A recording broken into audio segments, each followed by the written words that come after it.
Et oui, et ce millésime boursier 2022 qui finalement ne sera pas si catastrophique qu'on aurait pu le redouter. Bonjour Pierre. Bonjour David. Pierre Sabatier, économiste et président du cabinet PrimeView.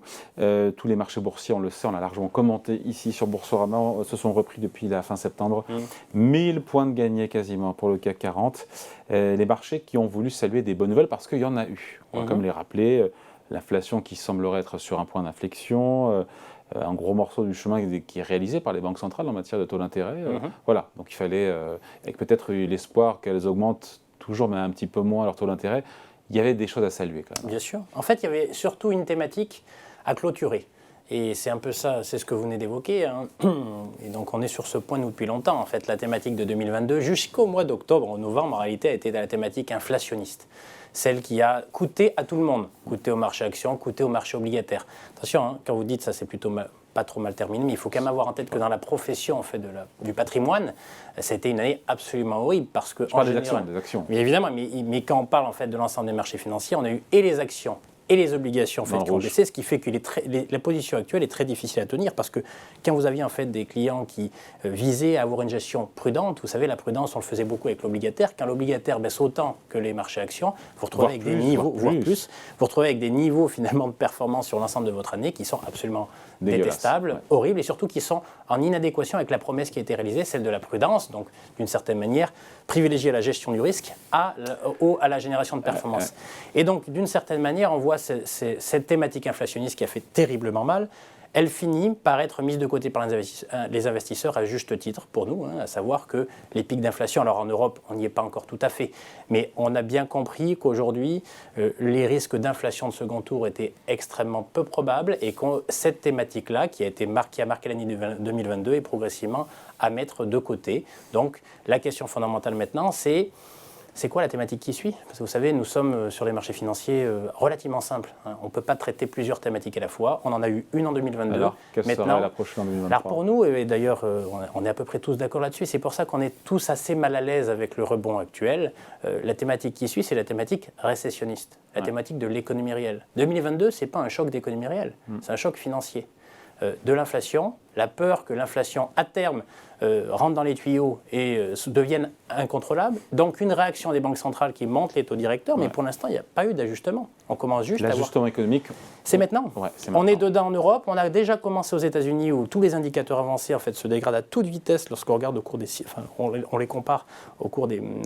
par rapport en fait, à leur niveau d'il y a 6 mois. Donc, on commence à peine à avoir les effets concrets de la réalité économique qui suit la thématique inflationniste et surtout la thématique de hausse des taux qu'on a connue en 2022. Donc la thématique qui suit pour nous, c'est la thématique récessionniste. La question, c'est comment se traduit-elle sur les niveaux de valorisation en fait, des actifs financiers qui soient d'un côté obligataires, de l'autre côté actions. Ouais. Avec d'autres hausses de taux aussi qui sont nécessaires manifestement aux États-Unis encore un petit peu, en zone euro beaucoup plus. Est-ce qu'il n'y a pas une complaisance de la part des marchés sur un tour de vis monétaire qui pourrait durer plus longtemps que prévu? Bien sûr, il y a un tour de... Et tour de vis et complaisance aussi à l'égard de cette récession. Alors, deux choses. Premièrement, il faut avoir en tête que l'effet spéculatif, c'est quoi? C'est je me positionne sur quelque chose qui va se passer dans le futur. On avait cette thématique que j'évoquais jusque-là, elle était quand même surjouée. C'est-à-dire que tout le monde l'a joué jusqu'à l'essorer, ce qui fait que l'élastique était très tendu. Vu qu'elle commence à être derrière nous, c'est assez normal d'avoir en fait des effets rebonds assez puissants parce que l'élastique était très tendu. Donc il y a quand même un effet mécanique. Après, complaisance. Quand je viens de vous dire, les gens sont quand même pas maso, hein, on a énormément souffert en 2022. Un certain nombre en fait, de nouvelles viennent clore la thématique qui nous a pénalisé cette année. Eh bien oui, c'est assez légitime de voir un certain nombre d'investisseurs finalement profiter de cette période de pause pour faire regonfler entre guillemets les niveaux de performance qu'ils ont en portefeuille. Donc il y a un peu de complaisance. Donc toutes les bonnes nouvelles ont été intégrées. Beaucoup de bonnes nouvelles. Pour nous, oui, parce que la thématique récessionniste, il faut comprendre, c'est assez concret. Là c'est pas en fait une vue de l'esprit.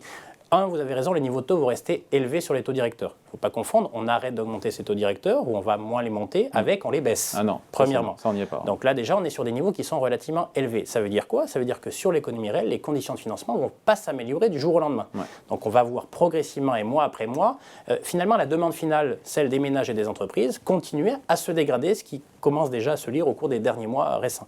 Donc ça, c'est le premier point. Et le deuxième point, c'est qu'en période de récession, il faut être concret. La récession, elle se traduit aussi dans les chiffres que publient les entreprises. Oui. Jusqu'à maintenant, il faut savoir qu'au cours des 3 dernières récessions, on va prendre les États-Unis. Les États-Unis, parce que l'Europe, c'est encore un cas peut-être un peu plus grave que les États-Unis. Jean-Pierre le disait juste avant, il a raison sur ce point. Il faut savoir qu'au cours des 3 dernières récessions, les anticipations des analystes financiers, que font les analystes financiers sur les perspectives bénéficiaires sur l'année qui vient, elles sont révisées à peu près de 16% pour la plus petite récession, c'est-à-dire qu'en fait les chiffres au regard de l'impact de la récession, mais les analystes sont obligés de réviser en fait de 16% leurs prévisions bénéfices. Quand c'est une petite récession. Oui, petite récession, 16, ça c'était en 2000-2003. De mémoire, on doit être à autour de 25% lors de la crise sanitaire et on est sur du 35% en 2007-2009. Donc voilà, peu importe, on sera forcément entre 15 et 35. Oui. Sauf qu'aujourd'hui, les croissances bénéficiaires sont attendues encore à des niveaux, alors pas légèrement, tout à fait. Légèrement on voit positif. en fait, alors les croissances, oui, mais ce qui m'intéresse, c'est plutôt les anticipations. Ça ne veut pas dire que les profits vont baisser, ça veut dire que simplement les projections, les projections en fait sont encore très élevées. On a à peu près 3-4% de révision à la baisse qui ont été effectuées jusqu'à maintenant. C'est très loin du compte. Ça veut dire quoi? Ça veut dire que dans les mois à venir, eh bien, les résultats que publieront les entreprises vont pousser les analystes financiers à réviser leurs anticipations. Nous ne connaissons pas de marché qui puisse supporter des niveaux de valorisation actuels, quand on est dans un momentum microéconomique, donc d'économie réelle, qui devient négatif, et c'est probablement ce qui va arriver. Donc la deuxième jambe de baisse, elle va arriver, voilà, évidemment. Donc des baisses de profits qui sont incompatibles avec une poursuite de la hausse des marchés boursiers. Oui, évidemment, parce que, et on le voit d'ailleurs, la sensibilité des cours boursiers à la qualité des chiffres publiés par les entreprises est extrêmement élevée. Et d'ailleurs, elle est asymétrique. Lorsque les chiffres sont bons, eh bien, on a tendance à voir les cours se maintenir ou progresser un petit peu. Et quand c'est pas bon, ça décroche. Boum, ça décroche. Et donc, on est encore en fait dans ce scénario-là, et c'est pour ça qu'on n'est pas à l'aise. On est vraiment dans un moment de pause, un rebond, une forme de rebond technique, mais il faudra une deuxième jambe à cette correction-là. Tout simplement pour rendre progressivement crédible le fait de revenir, enfin de reprendre du risque en fait dans les portefeuilles d'un point de vue stratégique. Au final, ce qu'on peut dire, c'est que depuis le mois d'octobre, on peut avoir un positionnement tactique et très bien pour ceux qui l'ont joué. La réalité du marché, c'est que quasi personne l'a joué. Soit vous étiez dedans et vous aviez beaucoup perdu depuis le début de l'année, vous êtes content que ça remonte, mais ceux qui ont pu le jouer et continuent de le jouer au mois d'octobre prennent des risques qui sont quasi insupportables, parce que lorsque vous avez en perspective une récession économique et donc des révisions à la baisse des chiffres des entreprises à venir, ça sera très compliqué de justifier. Et ça, le marché ne le price pas. C'est ça pas aussi. encore. C'est-à-dire que là, on est sur des niveaux de valorisation, il faut quand même l'avoir en tête. Aux États-Unis, au regard des anticipations de bénéfices actuelles, on est sur des niveaux de PER qui tournent entre 17 et 18. 17 et 18, alors c'est moins que 21 en début d'année, mais 17 et 18, c'est quasi en fait sur les niveaux des plus hauts précédents. Donc, alors en sachant que ces 17 à 18 années de bénéfices, c'est sur des prévisions de bénéfices qui sont surestimées. Donc à un moment donné, c'est pas bon ça. C'est compliqué. Ce qui fait que, et ça c'est quand même important de l'avoir en tête, cette thématique, par contre la bonne nouvelle, c'est la thématique récessionniste, elle se traduit différemment de la thématique inflationniste. La thématique inflationniste, c'est la pire. Il n'y a presque pas d'échappatoire. En 2022, il y a eu le dollar qui commence à refluer maintenant, qui a à peu près protégé, mais c'est tout.